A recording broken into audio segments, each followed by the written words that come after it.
all 12 Iowa games ranked by importance by yours truly, coming up on week 167 of Brada's Branded Thoughts. This is from the Hawkeye of the Storm. Are you a Hawkeye fan living in Story County? Do you feel isolated, like you're alone in a maze of red? Well, you're not the only one. And that's why we here at StoryCounty.news have launched a brand new section of our website, From the Hawkeye of the Storm, which will feature our weekly podcast, Brada's Branded Thoughts, as well as other Hawkeye-related content for all you Story County residents who bleed black and gold, or if you live in Western Iowa, Eastern Iowa, or somewhere else other than Ames and you're a Hawkeye fan, we'd love your support. All of our content is free, so again, give our Facebook page a follow, give it a like, and give our Twitter page a follow as well, @From the Hawkeye on Twitter. The more likes, the more follows, the more support we get, the more content we can continue to push out, and it's all free. It's From the Hawkeye of the Storm, hosted by StoryCounty.news, for the best Hawkeye content in the area.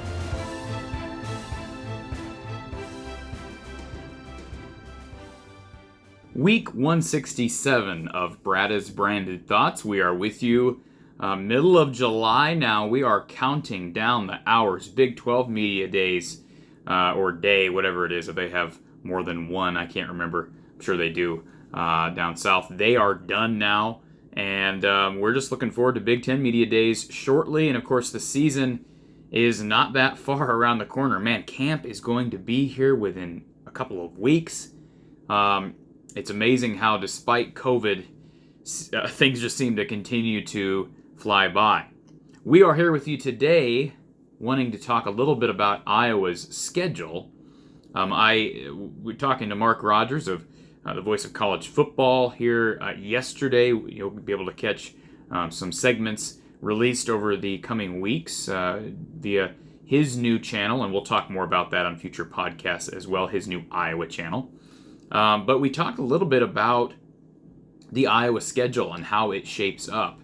And I'm not making any predictions, no picks on this episode of the podcast. That'll be once we hit August. But we're going to look at all 12 regular season games that are on the schedule right now and rank them by importance. I want to make this clear. This is not, again, a level of difficulty or lack thereof. And this is also not which one am I most emotionally invested in as a fan. This is strictly level of importance as it relates to Iowa meeting its goals in the Big Ten. All right? Their goal, and I think all the coaches and players would admit to that every year, their goal is to win a Big Ten West title and give themselves a shot at a Big Ten title against probably Ohio State, but whoever comes out of the East. So we're going to look at all 12 games on the schedule, and again, with a view to the goals. And of course, I think you have to throw in every player wants to make the playoff.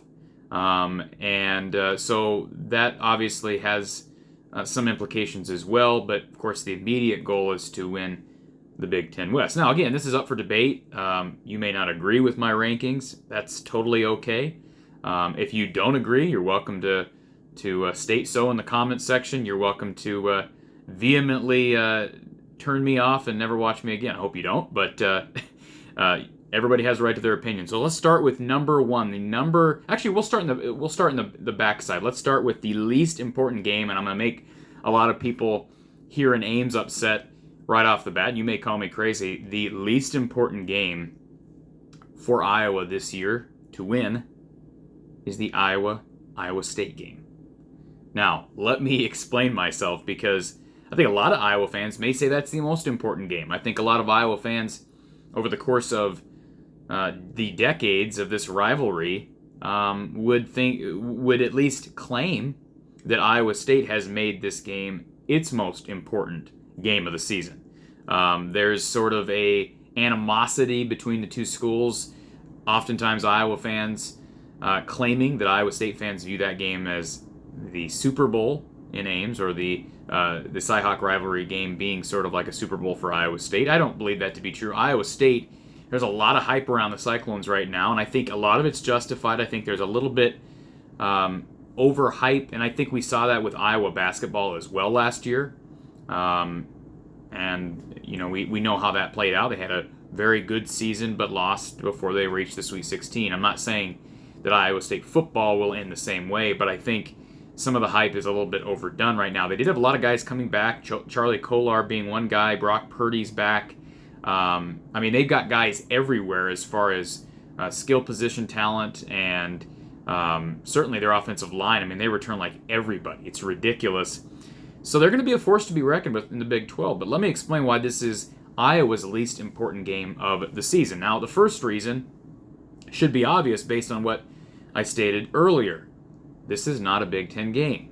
I know people want to make this game out to be more than it is, but this does not affect Iowa's chance at a Big Ten West title in any way. It just does not affect it. Mathematically, it does not affect it. It does not count for or against Iowa's chances.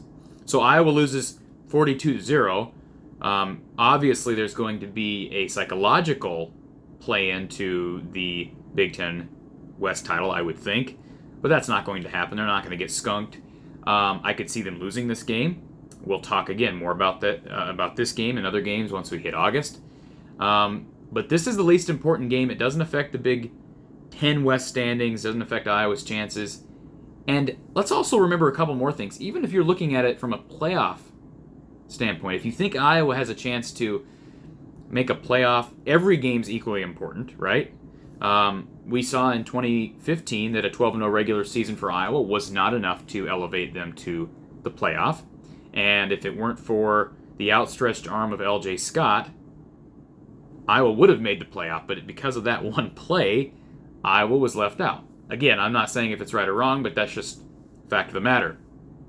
So, as far as the college football playoff is concerned, if you're going to lose a game, right now, if you look up and down Iowa's schedule, Iowa State's the best team on the schedule.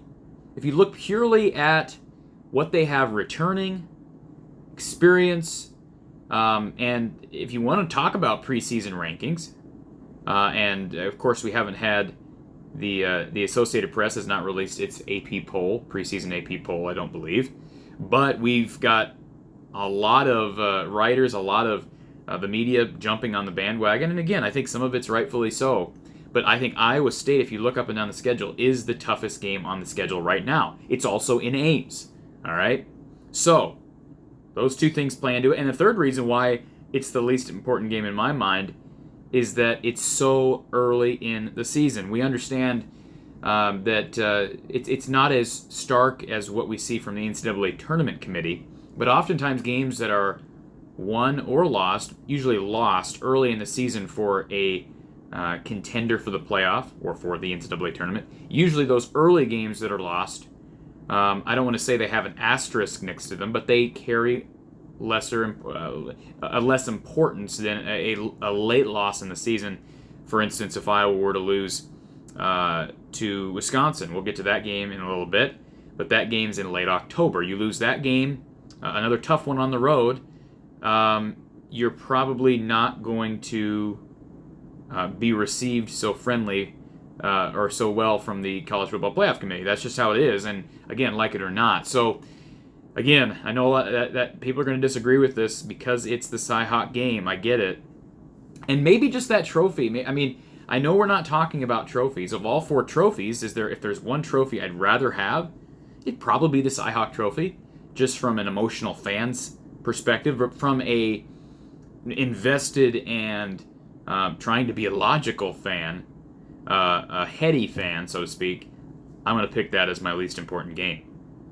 Moving on to the second to least important game, and that is September 25th against Colorado State. Now, obviously, you lose to Colorado State, you ain't making the playoff.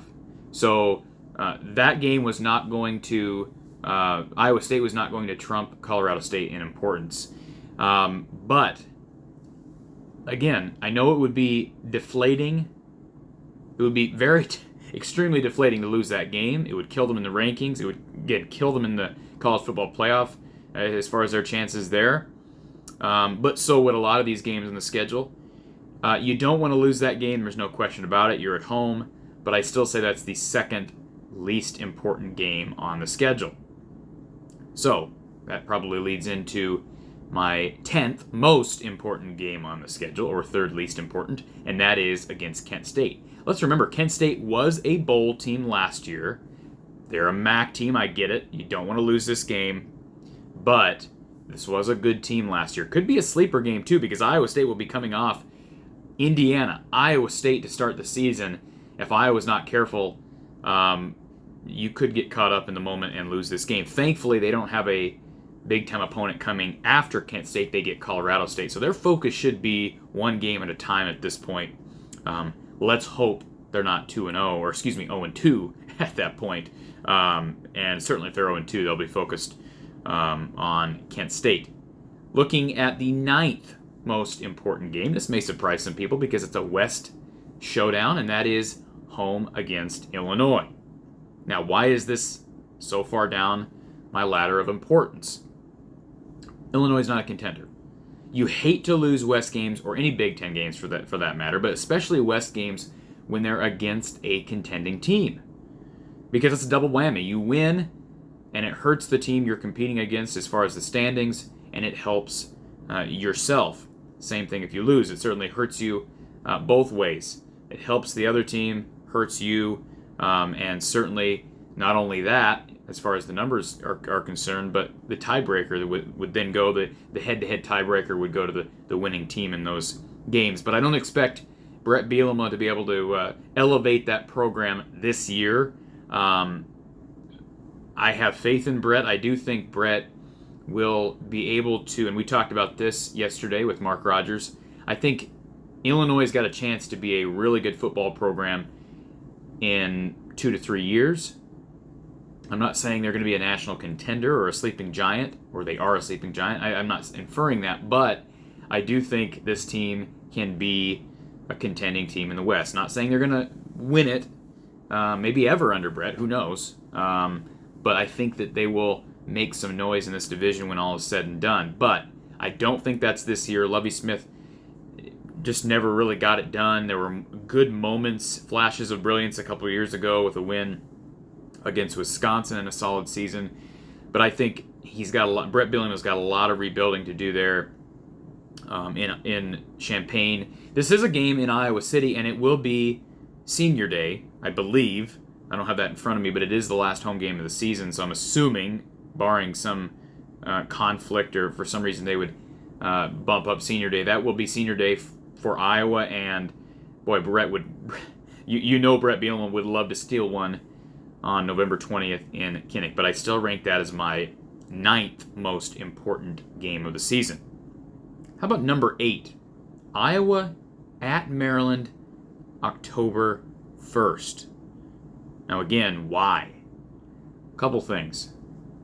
Right in the middle kind of our rankings, Maryland is a team last year, and we're going to continue to see this. Maryland's not going to be able to work its way out of the bottom half of the Big Ten, the East Division. The East is too strong. Even with Penn State taking a step back last year, Michigan struggling still. They're still Penn State and Michigan. The culture in those programs is so far ahead of Maryland right now. We've seen Maryland, again, sort of like we've seen with Illinois in the last couple of seasons, have moments of brilliance, have games where it looks like they're a different team. We even saw Maryland a year or two ago work its way into the top 25 momentarily and then kind of a collapse. But here's why this game kind of scares me. A couple things. It's on the road. Obviously, Iowa hasn't been to College Park for a football game in a while. And then also, it's a Friday night game. Not saying that that's going to make a huge difference. They do get Colorado State the week before. So if you're going to have a short prep week, I'd rather that short prep week be after playing a team like Colorado State as opposed to an Iowa State or an Indiana. So that's a good thing. But it's also a night game. So I would expect if the College Park crowd's going to show up at all this season, I would expect them to show up for that game. I don't know how avid people out in Maryland are in the D.C. area for high school football. I'm assuming there's probably a lot of avid supporters of high school ball. And I know that the whole Friday night games thing has been kind of a point of contention with a lot of people. But I would expect a good turnout there. Let's remember, I think there's going to be good turnouts everywhere as long as COVID maintains a level of, I don't want to say non-existence because it is certainly here, and the numbers have actually gone back up here recently. I think we're still sitting at just under 70% for the country as far as having at least one dose of the vaccine. That number needs to go up. That's a time for a different discussion. I think there'll be big crowds almost everywhere. If you don't have a big crowd this year, you're probably never going to have one. I mean, you've got a problem because I think fans are exceptionally stir-crazy, and most people are understanding now to the fact that if you're trying to deal with COVID and you're outside, not saying you're immune to the virus, but certainly your chances of staying healthy are much, much better. So I think there'll be a lot of fans everywhere, including on October 1st at Maryland, and that's Iowa's, again, first Friday trip to Maryland. They get to play Tua Tagovailoa's little brother, so should be a good one. Again, just the second Big Ten game of the season, and it's interesting, Iowa's first 3 Big Ten games are against East opponents, so what is that, the last 6 games of the season will be against the Big Ten West. So, again, tough game, could be an upset alert game, but I still rank it as my 8th most important game on the Iowa schedule. Looking at number 7, Iowa at Nebraska.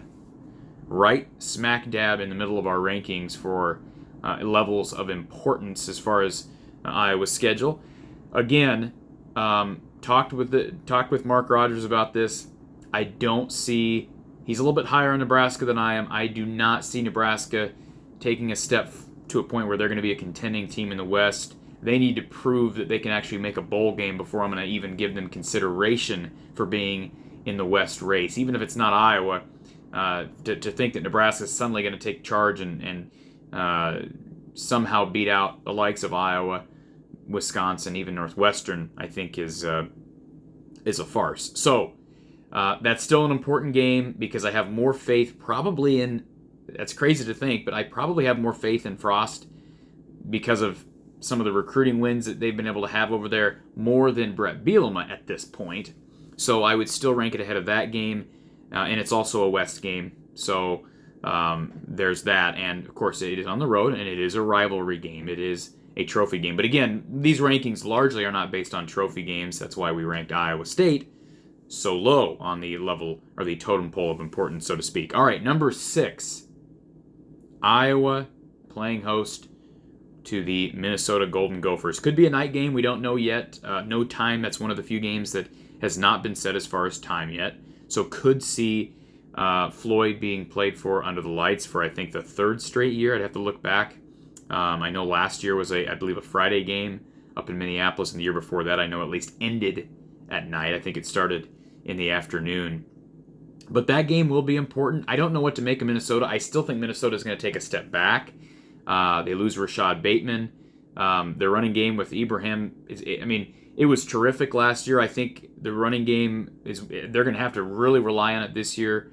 Tanner Morgan was subpar, I thought, last year. A lot of hype around him and that team last year. And again, some of these results from last year are hard to really rate and kind of react to because of COVID-19. So there could be teams taking a total reversal from what we saw last year, and I could see the Gophers doing that, but I don't have a whole lot of faith in Minnesota. But I still say that's my Iowa's 6th most important game on the 2020 schedule.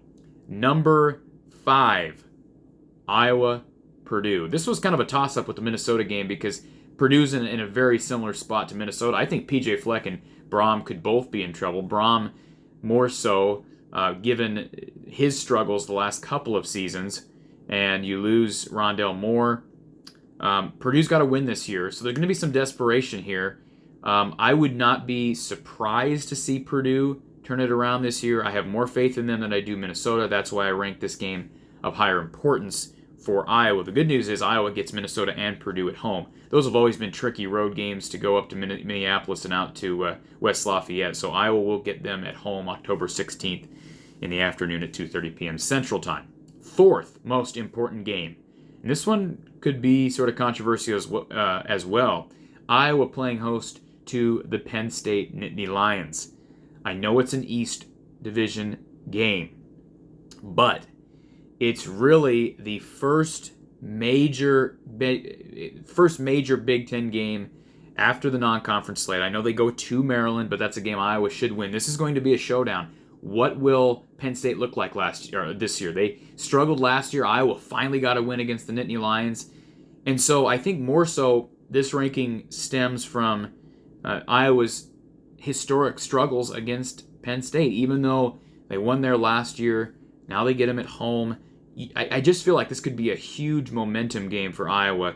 If you lose, you maybe already dropped a game or two already because you played Indiana, Iowa State. But boy, you win this game and launch into the West games. Remember, this is the last crossover game for Iowa on the schedule. This will launch them into games against Purdue, Wisconsin, Northwestern, Illinois, and Nebraska. So this is, again, could be a night game. We don't have a time yet for this one. October 9th. They'll get a long prep week after that Friday night showdown against the Terrapins. So that is our fourth most important game of Iowa's 2020 schedule. And that brings us to number 3, another crossover. So we're kind of going with we're kind of going out on a limb on these last two. But the first game of the season, Indiana, and let me explain why. Indiana, of course, we know, terrific season last year. Tom Allen, if he can maintain and sustain the level of play that the Hoosiers have been able to produce, at least into last year, into this year, which will be a regular year against competition where everybody's on an even scale. And I think most teams were, but again, things were so crazy last year and disheveled. That game's huge. A big part of this ranking for me is, again, not only the fact that Indiana has so much hype around them. It is a Big Ten game. I know it's a crossover game. It is a Big Ten game, so it has a direct correlation to Iowa's standings in the West. But it's also the first game of the season. You lose this game, the odds are stacked against you week 2 against Iowa State, and the last thing you want to do is go 0-2. So I kind of have a hard time looking back at my rankings, seeing that I placed Iowa State so low of importance. But I'm kind of throwing all my marbles at Indiana because they've got to win that first game at Kinnick. It's at home. And again, if we look back at last season, Spencer Petras struggled mightily against Purdue week 1, struggled even more week 2 against Northwestern. Got things going late in the season, but if Iowa's going to have the type of season they could have had last year had they gotten off to a quicker start, Spencer Petras has to play well, and he has to play well early, and that starts week 1. A Big Ten game. You wish that Iowa had a Kent State or a Colorado State week 1. They will not get either of those teams. They'll get the Hoosiers week 1, September 4th at 2:30 p.m. Central Time. And that brings us to the second most important game of the season. And I think oftentimes Iowa fans and Big Ten fans in general overlook Pat Fitzgerald and the Northwestern Wildcats. I am not going to do that. I'm not going to make that mistake again. Iowa blew a 17-0 lead last year, so a bit of a revenge game here.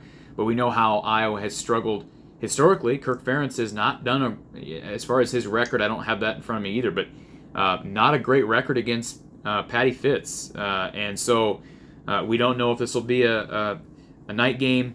I'm sure it won't. My guess is it won't be. It is one of those games that has an open time slot right now. These games usually end up being 11 a.m., which seems to always play in the favor of Northwestern. But Northwestern, Wisconsin, Iowa, I think are the top 3 contenders in the West. I don't think there's much debate on that. And then you have probably Purdue, Minnesota, and then I think after that you have Illinois and Nebraska. Am I missing somebody in there? I don't believe I am. So, that game against Northwestern will have huge implications, and it's in November. It seems like the West is going to be. It seems like the West will always be won over the course of a couple of weeks, and I think that's the case this year as well. Which brings us to our number 1 most important game this season, October 30th at Wisconsin. I think I've probably rated this my number 1 most important game just about every year over the past decade. Iowa got the better hand last year against the Badgers. If Graham Mertz can take that next step forward, boy, he looked terrific. We know week 1 against Illinois and really never looked like that again the rest of the season, but he's a 5-star quarterback, at least As far as recruiting rankings, those don't mean much, though, when you get to the Big Ten. If he can take the step forward, I have full confidence, even though Barry Alvarez is no longer Wisconsin's athletic director, I think his hand will still be in some dealings up there in Madison. I would not be surprised to just continue to see Barry with a major influence, as we've seen throughout many different coaching staffs over the course of the years up in Madison. So I think the Badgers will figure out the running attack. Kind of took a step back last year after losing Jonathan Taylor, but that's going to be a showdown, and it is an 11 a.m. game in Wisconsin. So, Iowa hasn't had a whole lot of success in late afternoon and evening games against Wisconsin, although last year I think, I don't remember if that was a night game or an afternoon game, but I think 11 a.m. is okay when you're on the road. They're not traveling far, so certainly an opportunity, and it will be coming off a bye week. They'll get Purdue, then they'll get a bye week, and then they'll get Wisconsin Northwestern. Though those 2 weeks are so important if Iowa wants to have any chance in the West. Of course, we'll talk more about Iowa's chances in the West. So, to recap, our most important games of the season, our least important, Iowa State coming in at number 12. At number 11, Colorado State. Number 10, Kent State.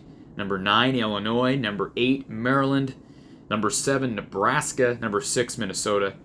Number 5, Purdue. Number 4, Penn State. Number 3, Indiana. Number 2, Northwestern. And number 1, the Wisconsin Badgers. So we'll talk more as we get closer and closer to Big Ten Media Days. And any breaking news, any information that becomes available, we'll talk about it right here from the Hawkeye of the Storm and Brada's Branded Thoughts. So thank you for joining us again. Stay tuned for more announcements about some upcoming exciting news. I can't say a whole lot more about it, but in the coming weeks, you'll hear more about a project that will be started soon. So we'll talk more about that. Thank you for listening to our podcast this week, week 167 of Brada's Branded Thoughts. We will talk to you soon. This is from the Hawkeye of the Storm. Go Hawks.